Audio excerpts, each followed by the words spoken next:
and welcome to an all-new Eye of the Tiger. I'm Julie Nguyen. And I'm Danielle Bennett.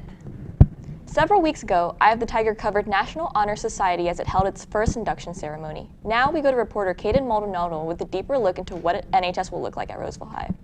National Honor Society helps students with their goals and futures. AP coordinator Carrie Obrider is very involved and committed to what she does.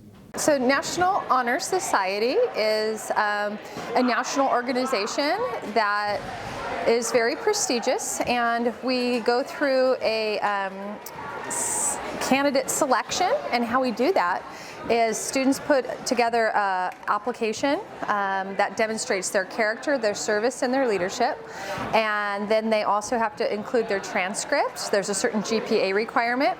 NHS can be a guiding hand to a good college. So essentially, it does offer and provide scholarships. The National Honor Society has their own scholarships. They also have their own job bank for their members for the future.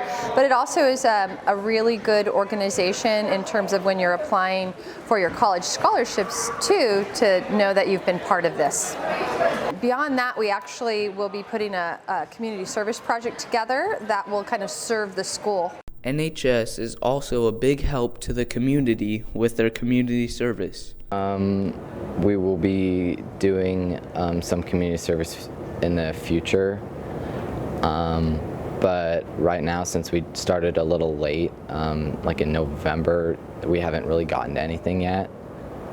We just elected our officers last week, so we're gonna start doing stuff eventually.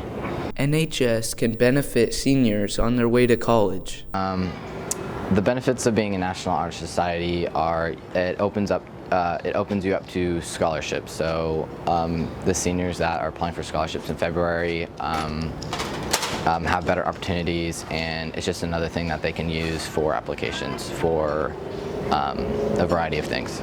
Thanks, Kaden. And as a reminder, for seniors voting for senior superlatives, they're due by the end of the school day. Senior quotes, portraits, and dedications for the yearbook are due by the end of next week. Last week, Eye of the Tiger covered Kelly Capell, who received the RHS nomination for Teacher of the Year. Since then, she has been selected by the district as RJUHSD Teacher of the Year, and she will now go on to the Placer County competition.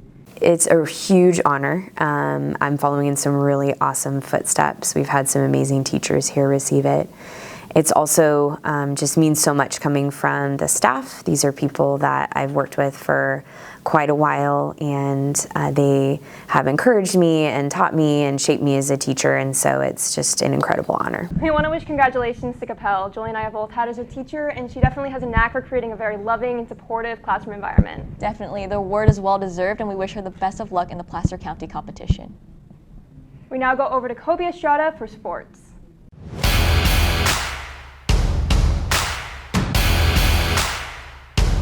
Good morning and welcome to this Friday's edition of EOTSN. I'm Kobe Estrada. This year, boys soccer is currently sitting at a 1-2-1 record, but junior Gavin Mann, who has been on varsity since he was a freshman, shares his journey as a high-level soccer player. We go to Brandon Eastman with more on the story. Junior Gavin Mann, a varsity soccer player, has been playing soccer for more than half his life and competitively for 6 years. He started varsity as a freshman. Freshman year for varsity was really fun. I got to meet a lot of new upperclassmen that I'm still friends with today, and it helped me go to the next years playing as a sophomore and winning and things like that. Cameron Belton, a good friend and teammate of Gavin, says he has seen a lot of progress come from Gavin over the years. Gavin's improved a lot. He was a starting freshman center back on varsity, and he became captain last year, and he's going to be captain again this year. So he's done really good on varsity. Gavin has had to make sacrifices from being such a competitive and dedicated player. I don't get to see my friends as much. I've got to balance school and having soccer probably 3 to 4 times a week with games on weekends, and then just family outings. I don't get a lot of vacations or anything like that. Gavin hopes he can pursue his career throughout college. I do want to play soccer in college. I've been talking to a few schools recently, mostly just unofficial stuff, so like visits and things like that, but no offers yet. In other sports news, girls basketball lost last night to Granite Bay 28-48 and plays tonight versus St. Ignatius. And boys soccer plays rival Wood Creek tonight away at 7:30, while the girls play at home versus Wood Creek at 7:30. And that's all on your home for Roseville High School sports, top plays, breakdowns, and more. Eye of the Tiger Sports Network, EOTSN. And now we go over to entertainment. Thanks, Kobe. It's not a rumor that Christmas is just around the corner. The time of year where you cozy up in your couch drinking hot chocolate next to your artificial fire, listening to some terrible Christmas music. Although we suffer through these traditions, there is a brighter side to this jolly season, waking up on December 25th to open all the presents Santa left for you underneath the tree.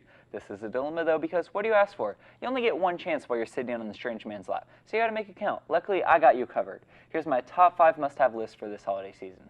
Coming in at number 5, we have the amazing JBL Flip 5. This amazing speaker is priced just over $100, and it's the perfect low-budget speaker that produces great sound while withholding the quality you want. This product comes in more than 10 different colors, giving you many different options. At the number 4 slot is the personal charging hub. This is the perfect way to charge all your Apple products without constantly being stressed on where your charger went to again. They run around $25, which I feel is generally cheap. Moving on to the third must-have for this Christmas season, and it is Disney+. This price is relatively cheap at just $7 a month or $13 a month with Hulu and ESPN. Along with all your favorite movies and shows produced by Disney, you can watch your favorite sports teams go head-to-head, and you get Hulu, which has Drake and Josh, so that's like worth it alone. But really, Disney Plus is awesome, and you should definitely ask for it. As we are approaching the end of this list, we reach the number 2 spot, and it's a heater. We got the Apple AirPod Pros. They're Apple's advanced version of the regular AirPod, and they definitely don't disappoint. They're very small and lightweight, almost making it not noticeable on your face. Although they are discreet, the price is definitely not. They are $250, which is a lot for headphones. And now it's time for the number 1 hot pick of this holiday season, and it is the Xbox One X. So many games are coming out right now, which gives you the perfect opportunity to compete with or against your friends. The price is just under $300, which is really cheap compared to when it was first released. The graphics on the S are pristine, and even if you don't want to play games, it's a perfect Blu-ray, DVD, Hulu, Disney+, YouTube, and Netflix player, making it perfect for anyone. Hopefully this list helps you make your decisions while you're talking to Big Red. And in other entertainment news, Harry Styles' new album came out this morning. For our full review, visit eyeofthetigernews.com or see the print edition of Eye of the Tiger on Monday. And now we go back to news. Thanks, Landon. If you're looking for some local entertainment to get you in the holiday spirit, the dance program has 3 more shows left of its holiday Feet production. Shows are tonight at 7 and tomorrow at 2 and 7, and you can purchase tickets in the dance office or at student services for $10. The Wellness Center is taking a page out of Madame Pomphery's book with some Harry Potter-themed activities. We go to Nathan Hanley with more on the story. The Wellness Center hosted quite possibly its most successful event yet. Self-Care Week provides clarity on mental health through both fandom culture and one of the most important activities for teenagers and people as a whole, self-care. We're trying to find ways to make self-care more fun and interesting. When it comes down to it, self-care sometimes is as basic as making sure you're eating healthy meals, making sure you're getting good sleep, and that can be a little bit boring, to be honest. As important as it is, it's kind of boring. So we want to find ways to make it more fun and to incentivize it. So the bingo, we hoped that would make them more want to engage in the activities. And for Harry Potter, some people aren't into it, but it does make it more fun to be like, okay, so let's do it by Hogwarts House. Let's figure out if I'm a Gryffindor, what is it that I should be doing to take care of myself? Cheyenne Higgins-Webster has been noticing the effect of the week on her peers and others. It kind of makes it easier for people that are struggling with certain things because they now have not only like an outlet to go to be able to find a way to like help themselves, but it also gives them motivation. Wellness counselor Anna Gamelgard says that self-care is a valuable aspect of an individual's well-being and happiness. When we're taking care of ourselves, then in general, we find that we're happier, we find that we are better able to recover from illness, we find that we're better able to overcome times when things are a little bit more difficult. Overall, it's just a good practice to have, and it makes you more resilient, strong, and overall, it's good for your mental health. Thanks, Nathan. Student government is also bringing some comfort to the school day. If you wear pajamas today, you can stop by Campbell Street during lunch for some hot chocolate. And that's it for us today on Eye of the Tiger. And remember, we are always on at eyeofthetigernews.com. See you next time.